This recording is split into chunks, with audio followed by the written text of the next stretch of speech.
Hay historias que no empiezan en un tribunal, sino en la vida misma, en el momento en que una familia nace, crece o se transforma.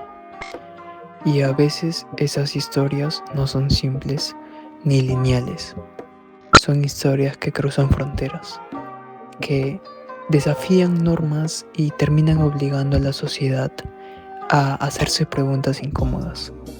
En 2019, en medio del mundo del entretenimiento peruano, una noticia llamó la atención de muchos medios. El productor y presentador Ricardo Morán había sido padre de dos gemelos, Emiliano y Catalina. Para gran parte del público fue solo otra noticia más del espectáculo, un titular breve que duró unos días en redes sociales y televisión. Sin embargo, detrás de ese anuncio aparentemente sencillo se escondía una historia mucho más profunda, compleja y humana. Una historia que no iba a quedarse en la intimidad de una familia, sino que terminaría atravesando oficinas públicas, expedientes legales y finalmente los pasillos del sistema judicial peruano. Porque el verdadero conflicto no era el nacimiento, el verdadero conflicto era otro, mucho más delicado y difícil de responder. ¿Qué pasa cuando la ley no sabe cómo reconocer a unos hijos? Los niños nacieron en Estados Unidos mediante un proceso de gestión subrogada, una forma de maternidad en la que una mujer gesta a un bebé para otra persona o familia.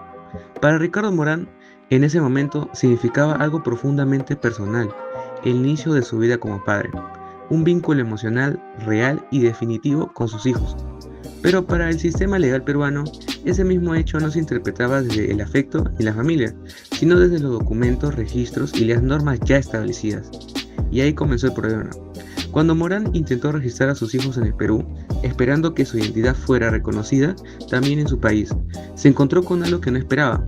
Primero un silencio, luego una respuesta incompleta y finalmente una negativa. La RENIEC no podía completar el registro, ya que no era un tema por amor, de intención o de vínculo, era un tema de estructura legal. El sistema exigía un dato clave, la identificación de una madre registrada en los términos tradicionales del derecho peruano. Pero en este caso, esa información no estaba disponible. Ricardo Morán no podía, y en su posición legal y ética tampoco debía, revelar la identidad de la mujer gestante. Exigía acuerdos de confidencialidad, además de una realidad familiar que no encajaba en el modelo tradicional que la ley estaba preparada para reconocer. Y así, sin que nadie lo planeara, ocurrió algo silencioso pero profundo.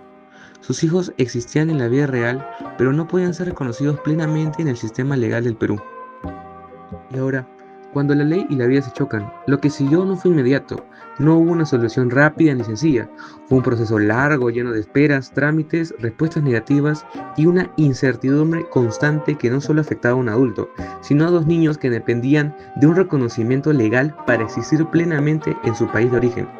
Mientras otros niños podían acceder sin problemas a documentos, identidad y nacionalidad, Emiliano y Catalina quedaron atrapados en una especie de vacío jurídico, ya que no eran desconocidos, no eran invisibles en la vida cotidiana, pero para el Estado aún no tenían un lugar definido, porque no tenían una identidad peruana reconocida, un registro completo y no existía un documento que dijera literalmente estos ciudadanos son del Perú. Y en el medio de ese vacío comenzó el conflicto, ya que Ricardo Morán decidió llevar el caso a juicio. Pero este no era solo el reclamo administrativo ni un trámite pendiente, era una pregunta más profunda, casi existencial. ¿Cómo puede un Estado reconocer a un niño cuando su existencia no encaja en los formularios?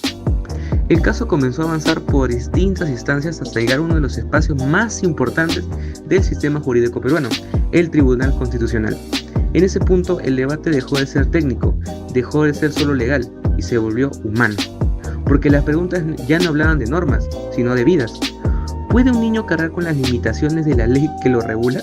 ¿O debe el Estado proteger la estructura legal o proteger primero la identidad de una persona? A continuación, el momento decisivo. En 2023, después de años de incertidumbre, llegó finalmente una decisión histórica. El Tribunal Constitucional tomó una postura que marcó un precedente crucial en el país, reconociendo que, por encima de cualquier vacío legal o burocracia, la prioridad absoluta son los niños. Por ello, ordenó al RENIEC inscribirlos, reconocer su nacionalidad peruana y otorgarles una identidad legal completa sin restricciones. Pero lo más trascendental fue el fundamento detrás del fallo, el interés superior del niño.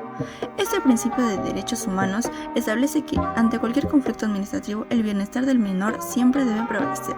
No importan las estructuras ni los trámites, lo que importa es el niño. Gracias a esto, Emiliano y Catalina dejaron de estar en un limbo legal y pasaron a ser reconocidos plenamente por el Estado. Conclusión más allá del caso.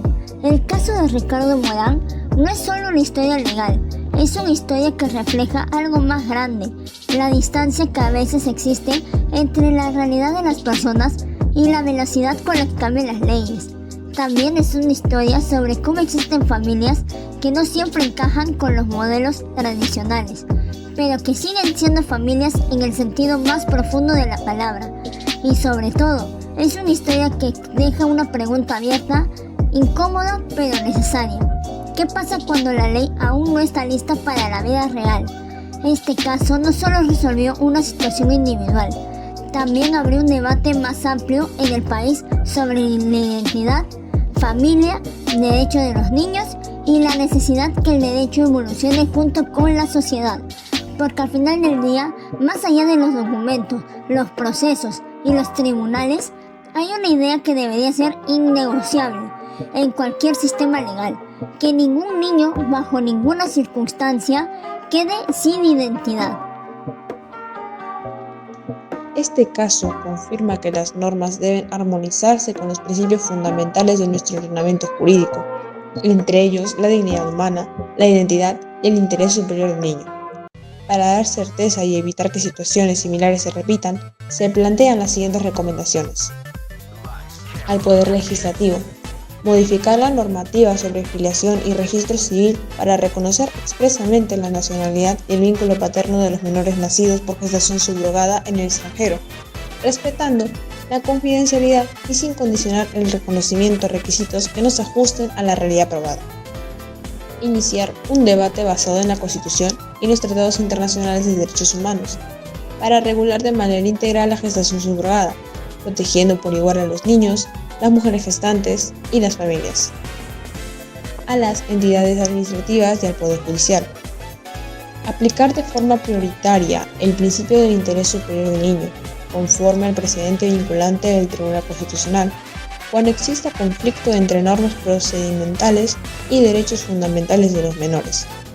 Establecer criterios uniformes para la atención de estos casos, evitando interpretaciones que generen vacíos jurídicos o dejen a un menor sin reconocimiento legal.